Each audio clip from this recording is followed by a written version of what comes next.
បងប្អូនជឿអត់ថានៅក្នុងកម្មវិធី Microsoft Word ក៏យើងអាចបង្កើត QR code បានដែរជឿអត់បាទជឿមក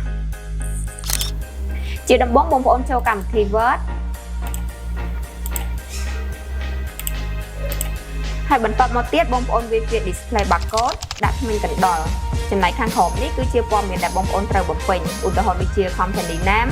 ខ្ញុំដាក់ឆៃហៅកុំព្យូទ័រមានលេខទូរស័ព្ទមាន email ចំណែកកន្លែងនេះត្រូវបិទឈ្មោះកណ្ដុរវិញហើយវាពាក្យ QR ហើយយើង select all ហើយបន្ទាប់មក Control F9 right click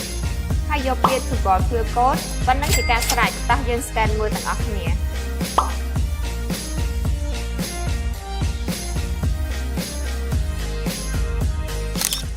បងប្អូនឃើញអត់ងាយតែប៉ុណ្ណឹងបងប្អូនបាន QR code មួយយកទៅប្រើហើយ